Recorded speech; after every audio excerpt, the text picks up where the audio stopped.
La Iglesia romana no se cruzó de brazos ante la oleada del protestantismo que pareció por un momento engullir a todo el continente europeo a mediados del siglo XVI, tomando pasos decisivos para combatir a sus enemigos y para reformarse a sí mismo. Esta notable recuperación es conocida por muchos con el nombre de Contrarreforma, donde teólogos destacados y de gran renombre se reunieron en territorio neutral, al norte de Italia, en el Concilio de Trento. La influencia del catolicismo en el siglo XVI fue, en cierto modo, más positiva que la de la Reforma, a pesar de que impuso sus propias restricciones al querer hacer atractivos los ritos, tomándose dos caminos, el del arte y las celebraciones festivas. Miguel Ángel fue el principal exponente de un nuevo concepto de la relación entre el arte y la belleza.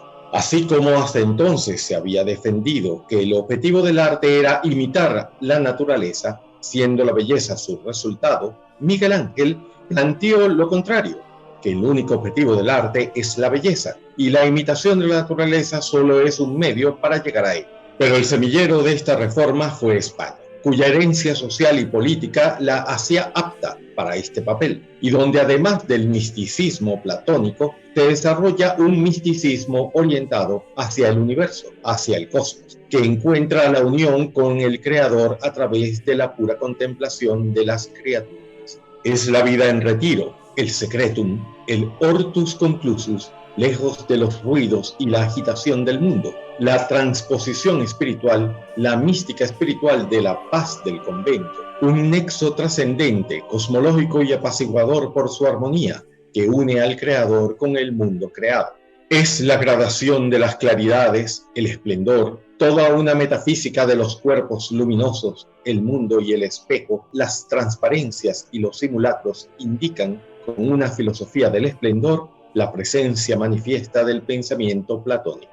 La figura más luminosa de este movimiento de piedad popular fue Teresa de Ávila, mejor conocida como Santa Teresa de Jesús. Con su misticismo dramático, gritos de amor y arrepentimiento, es la oración patética, el arrebato, la audacia iluminada, el éxtasis.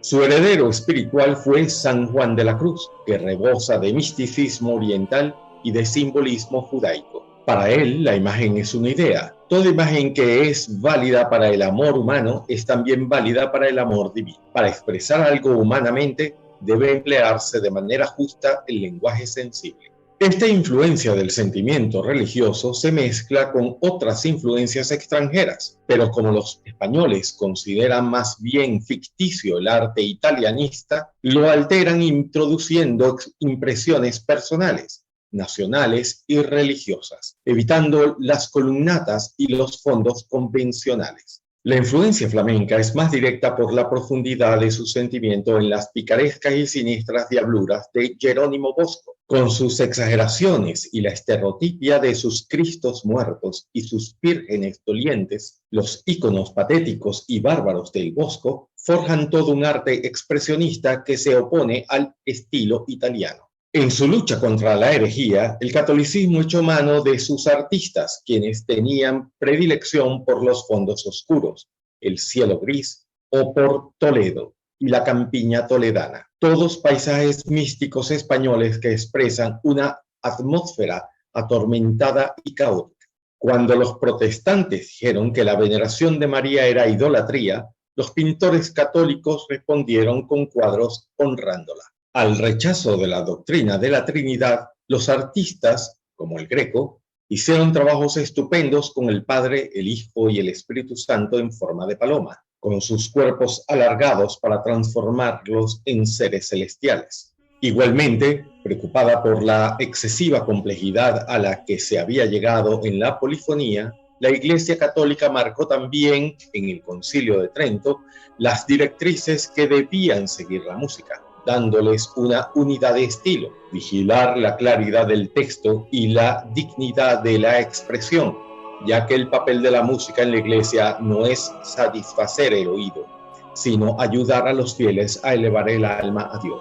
Lo que pretende el concilio es tratar de evitar el uso de la música profana, a la que llama lasciva, y procura que la música que se une a la liturgia sea solo vocal. La música debía venir del canto gregoriano, tomándola como ejemplo, pero ampliando la musicalidad de voces. Los textos debían seguir siendo en latín y el resultado final era crear una simbiosis entre la música y la palabra que brindara el texto litúrgico a los fieles en una forma más inteligible que aquella en la que hasta entonces se había mostrado. El problema de una correspondencia y de una congruencia mayores entre música y palabra, entre el lenguaje verbal y lenguaje musical, entre el lenguaje de los sentimientos y el lenguaje de los sonidos, se hacía patente en la concepción que había comenzado a extenderse de la música como instrumento capaz de mover los afectos, que desde esta perspectiva se hacía imprescindible que a cada palabra dotada de una determinada carga semántica correspondiera por analogía una armonía equivalente en música, basada en las propiedades naturales de los sonidos y de los intervalos. Son numerosos los teóricos y los músicos que claman por un retorno a la sencillez de los antiguos, como antídoto frente a la degeneración de los modernos. Nicola Vicentino, en su tratado La antica música ridotta a la moderna práctica, aspira al retorno de la música y de la teoría de los griegos, único remedio posible de adoptar contra tanto artificio contrapuntístico. Remitiéndose a Platón y a los demás filósofos griegos, afirma la supremacía de la palabra al compararla con la música. La Camerata Fiorentina, un grupo de humanistas, músicos, poetas e intelectuales, surgido a finales del siglo XVI, se reunió bajo el patrocinio del conde Giovanni di Bardi para discutir y guiar las tendencias artísticas, especialmente dentro de la música y el drama.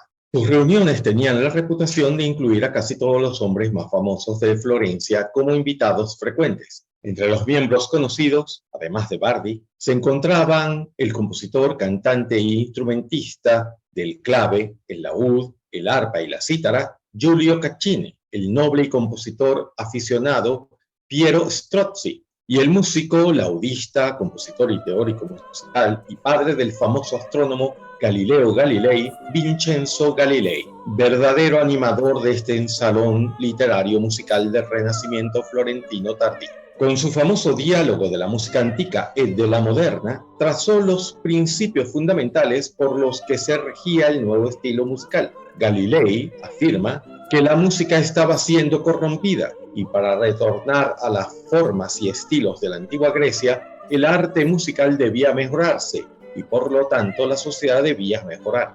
Para los músicos y teóricos de la Camerata Fiorentina, la nueva música, la monodia acompañada, no era otra cosa que la que recobraba a partir de la tradición más genuina representada por la música griega, acerca de la cual se albergaba la creencia de que había sido a una sola voz o al unísono. Asimismo, la teoría griega reconocía un etos musical específico a cada modo. Parecía estar de acuerdo con la idea de que la música debería mover los afectos, lo que constituía una prueba más que apoyaba la validez de la monodia.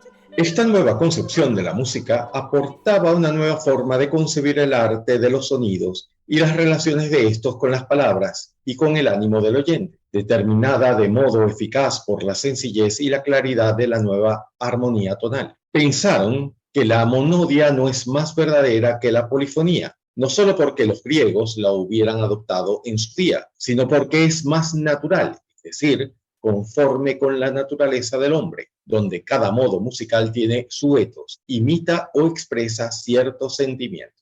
El trasfondo intelectualista está siempre presente tanto en Galilei como en los restantes teóricos de la Camerata de los Bardi, aun cuando no se encuentre al servicio de un ideal musical abstracto e real, sino al servicio de un programa de actuación concreto y preciso, la realización del nuevo espectáculo melodramático para la expresión de los afectos. En los planos filosóficos y estéticos, la batalla de Galilei y de la Camerata de los Bardi se dirige contra el hedonismo. Se halla a favor de una música que no sea solo placer sensitivo, sino expresión e imitación de los afectos. Además, debido a su sustrato racionalista, dicha batalla comporta la negación de la autonomía de la música en pro de una subordinación de esta al significado y a la lógica del lenguaje verbal. Esta polémica, que se declara en favor de una eficaz expresión de los afectos, no es muy diferente de la polémica que se declara dentro del sector eclesiástico, en defensa del texto litúrgico y de la comprensión adecuada de este, contra la música polifónica de la época.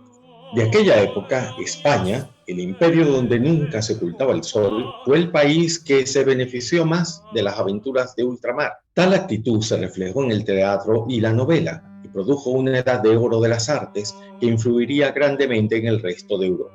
Francisco Sánchez, llamado el escéptico, declaró en el prólogo de su obra filosófica del más noble y universal primer saber que nada se sabe, ser un adversario del aristotelismo y del argumento de autoridad, al propugnar el examen directo de cualquier realidad antes de tenerla como tal, sometiendo los datos de la experiencia al análisis y crítica del juicio, dudando así del conocimiento humano, que solo puede alcanzar los accidentes, no las pretendidas esencias de las cosas. La única realidad cognoscible es el mundo externo. Entre estos grandes escritores destaca Miguel de Cervantes Saavedra, que con su Don Quijote de la Mancha satirizaría las novelas populares de caballería.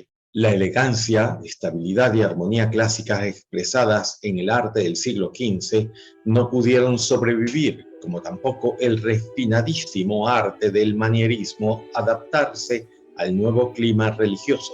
Las Venus se transformaron en vírgenes, los Bacos y Apolos en Cristos barbados. La alegría se dio paso a la sobriedad, incluso las vidas de los artistas se vieron afectadas profundamente por el nuevo clima religioso.